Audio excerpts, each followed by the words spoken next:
In the news tonight, the Syrian army pushes into Raqqa province after a major Russian-backed offensive against Daesh, making territorial gains and inflicting heavy casualties on the terrorists.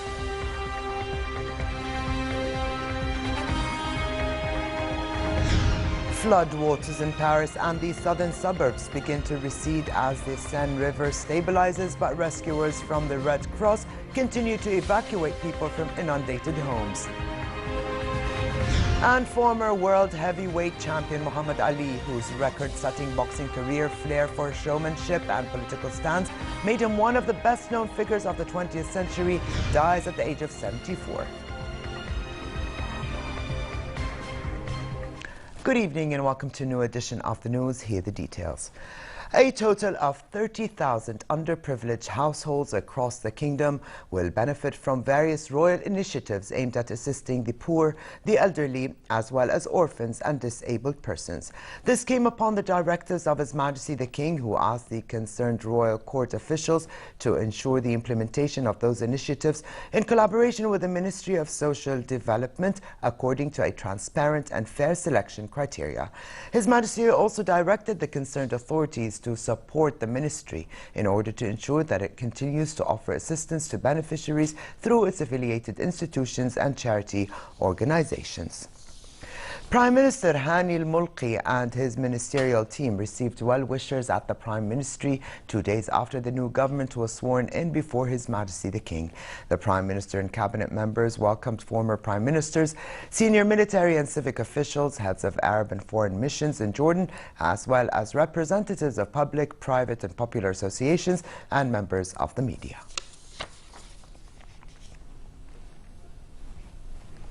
U.S. Secretary of State John Kerry said constructive ideas are needed to find a solution to the Palestinian-Israeli conflict. Kerry was speaking to reporters after a meeting in Paris with French Foreign Minister Jean-Marc Ayrault a day after an international conference revived the quest for a deal to the Palestinian-Israeli conflict.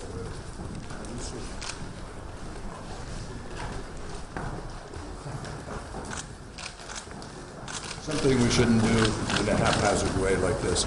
There's some very specific things we'll all talk about and we'll see what we do. But we want to be constructive. Thank you. A final communiqué at yesterday's meeting said all countries present reaffirmed the need for a negotiated two-state solution and that direct negotiations between the two sides should be based on existing UN Security Council resolutions. Palestinians have welcomed the French initiative, but Israeli officials have said an international conference will not work and that only direct talks between the old foes can bring peace. The Syrian army crossed the boundary of Raqqa province, home to the de facto capital of Daesh terrorist group, after a major Russian-backed offensive against the terrorists. The offensive is the third big assault on the group in recent days after Iraqi forces attempted to storm a city and a Syrian militia advanced with U.S. support. The army made its advances from the Athaliyah area of eastern Hama province, close to the provincial border with Raqqa. Yesterday, heavy Russian airstrikes hit Daesh-held territory in eastern areas of Hama province near the boundary of Raqqa when the army reached the edge of the province. State media said the army had made territorial gains and inflicted heavy casualties among the terrorists. Russian Foreign Minister Sergei Lavrov and U.S. Secretary of State John Kerry discussed the Syria crisis in a phone call today, according to a statement by the Russian Foreign Ministry. The statement said Lavrov expressed concern about attempts to delay the resumption of political negotiations under what he described as various pretexts. The Russian ceasefire monitoring center in Syria, meanwhile, said more than 2,000 militants have begun an offensive against Syrian army positions southwest of Aleppo. The center said in a statement, the militants from different terrorist organizations and groups of the so-called moderate opposition are concentrated in the region of Sheikh Maqsoud. The center also reported civilians in Aleppo as saying army groups, partly made up of Turkish soldiers, appeared north of the city. The Philippine city of Davao was in party mode to celebrate the election of its most famous son, Rodrigo Duterte, as the country's next president. Rock bands and break dancers entertained the crowd of hundreds of thousands, which began to build from mid-morning. The city of less than 2 million last month saw its longtime mayor Duterte win a landslide election victory. The 71-year-old swept the poll by more than 6 million votes on a campaign pledge to wipe out crime by killing tens of thousands of criminals. His 6-year term as president starts on June 30th.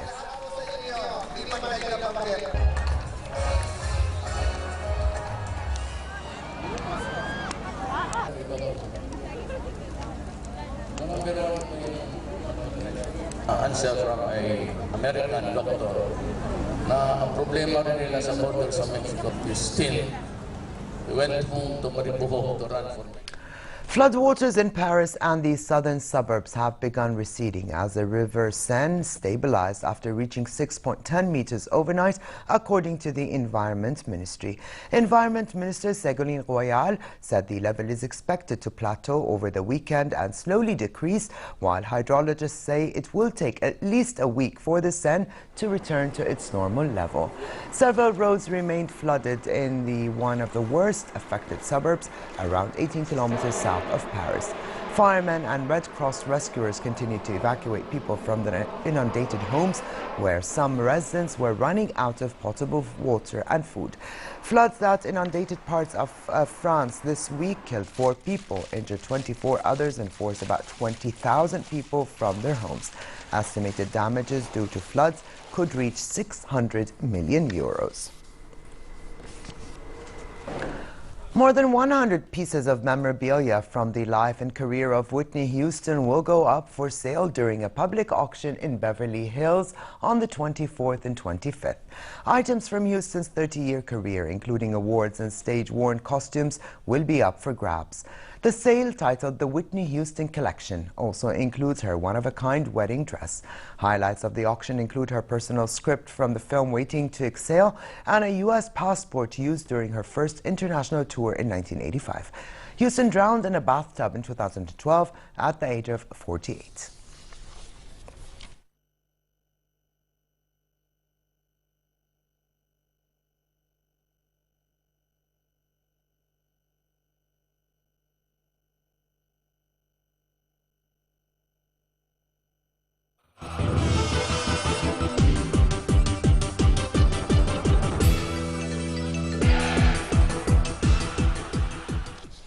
Global news bulletins today reported the death of former world heavyweight boxing champion Muhammad Ali. Ali, who had long suffered from Parkinson's syndrome, which impaired his speech, died a day after he was admitted to hospital with a respiratory ailment. His influence extended far beyond boxing. He became the unofficial spokesman for millions of blacks and oppressed people around the world because of his refusal to compromise his opinions and stand up to white authorities.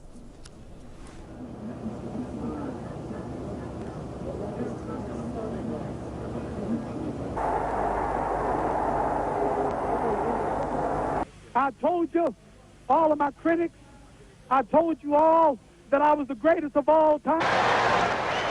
Former world heavyweight champion Muhammad Ali has died aged 74, a family spokesman has said. The boxer, who once said he could float like a butterfly and sting like a bee, had long suffered from Parkinson's disease. He was hospitalized earlier this week in the Phoenix area for a respiratory ailment. Ali was one of the best-known figures of the 20th century, with a record-setting boxing career and an unprecedented flair for showmanship. He was also known for making controversial stands, speaking out boldly against racism as well as the Vietnam War. Ali once proclaimed himself the greatest. All of my critics, I told you all that I was the greatest of all time. He is survived by his wife and 9 children. Ali's youthful proclamation of himself as the greatest rang true until the end for millions of people worldwide who admired him for his courage both inside and outside the ring.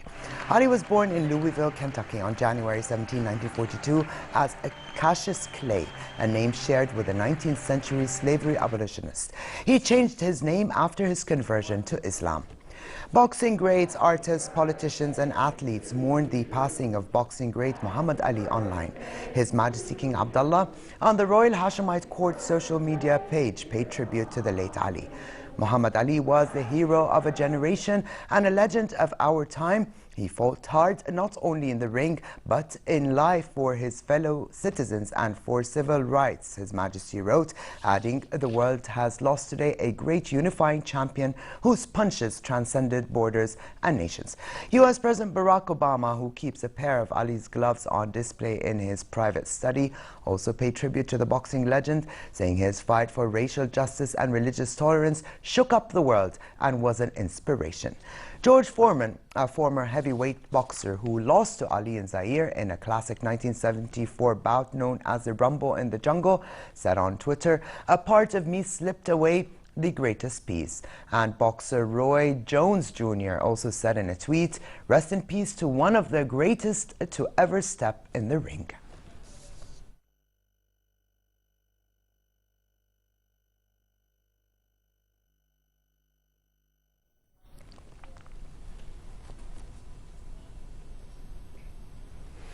And finally, high temperatures continue to prevail for the rest of tonight and tomorrow as the kingdom continues to be affected by a heat wave. A drop in temperature is not expected before tomorrow night when the effect of the hot air mass begins to subside.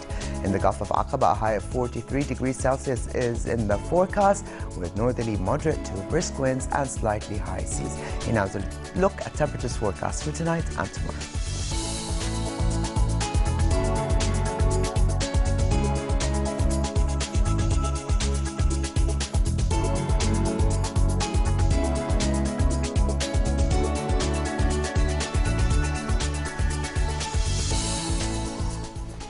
And to close, here's a reminder of the day's top stories. The Syrian army pushes into Raqqa province after a major Russian-backed offensive against Daesh, making territorial gains and inflicting heavy casualties on the terrorists.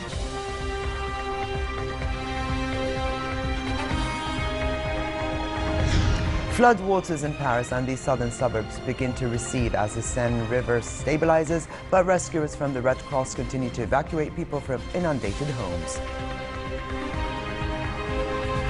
And former world heavyweight champion Muhammad Ali, whose record-setting boxing career, flair for showmanship and political stance made him one of the best-known figures of the 20th century, dies at the age of 74.